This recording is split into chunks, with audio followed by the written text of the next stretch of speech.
All right, so now we're going to continue on section 3.4, and we're going to continue on to percentiles. If you recall, the question that we did in class, we didn't know all of the data that we had. All we had was a grouped frequency, and we knew the ranges that each one was in, but we didn't actually know all of our data points. Here, we do know all of our data points. Right? So when you know all of our data points, we can then use a formula to find the exact percentile. Before, we were graphing it after our grouped frequency.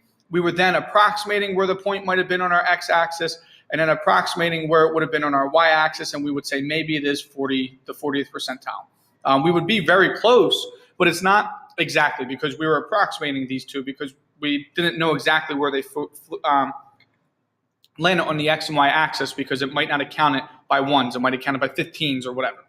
But when we're given all of our data set, we can find the exact percentile. And to do that, we're going to go ahead and use this formula, which is to find the percentile, we find the number of values below x, so whatever value you want. So the percentile corresponds to the given value x. So we want to find the number of values below that value, and then we add 0.5 to it, divide by the total number of values, and then we multiply by 100. So in order for us to do this, the first thing we have to do is we have to rearrange our data from greatest to least, or least to greatest. So least to greatest. So we will do 2, 3, 5. So 2, 3, 5. The next one will be 6, 8, 10, 12, 15. And then the last two would be 18 and 20. All right, so we label it from least to greatest.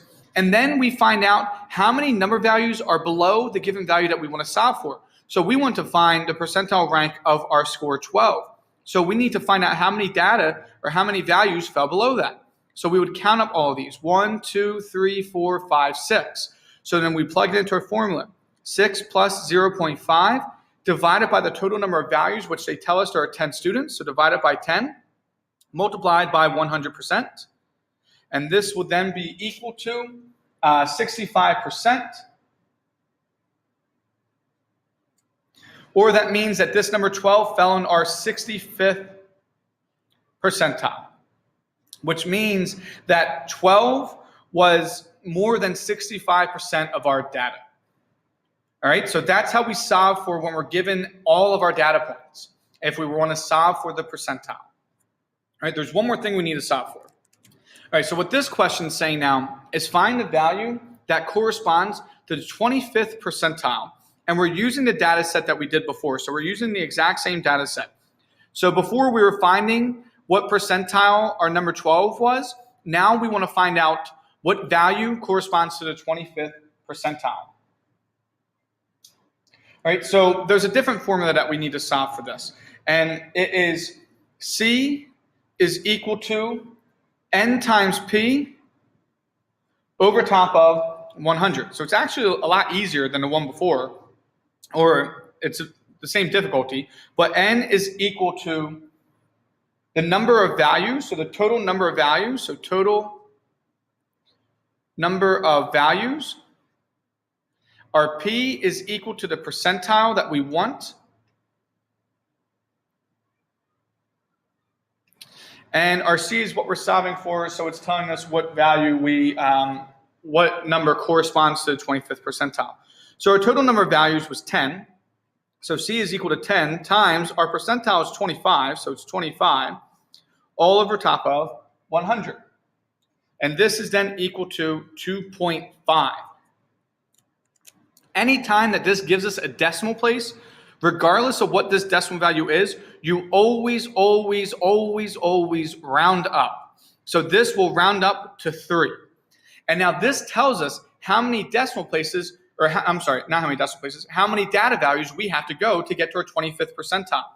So just like we did before, we need to rearrange this data from least to greatest. Right? And whenever we round up, whenever this is a decimal value and we round up, right? So every time it's a decimal value, we round up. Whatever number we round up to is the data number that we are looking for. So it's 1, 2, 3. So that means that 5 would be our 25th percentile.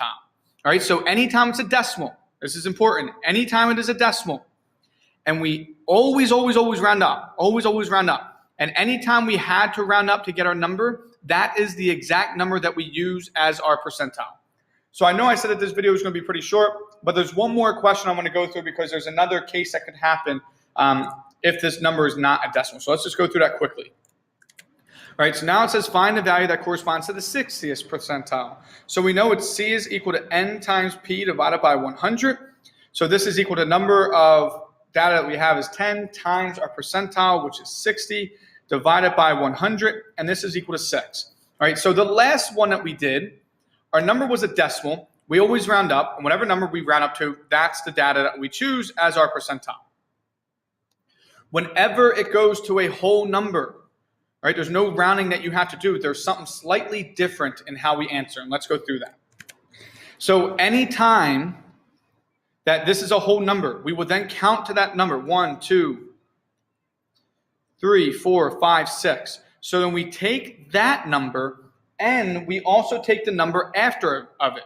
So it becomes C and C plus 1. So we always take that number and the next number, and we find the average, the mean, or the median, because it'll be the same thing at each of this point. We find that between these two numbers, or the midpoint. So we take 10 plus 12, and we divide it by 2. So 10 plus 12 is 22. 22 divided by 2 is 11. So in this case, our final answer is 11. So anytime that your C is a decimal, you always round up. And whenever you have to round, you just go to that number, and that is your value. Anytime that your answer is a whole number, in this case it was 6, we then go to the 6th digit, and we take the next digit after it, and we add them, and we divide by 2. So we find the midpoint, or the mean, or the average of those two numbers. So this answer was 11. All right, so those are the two cases that you would have, and that is it for this video.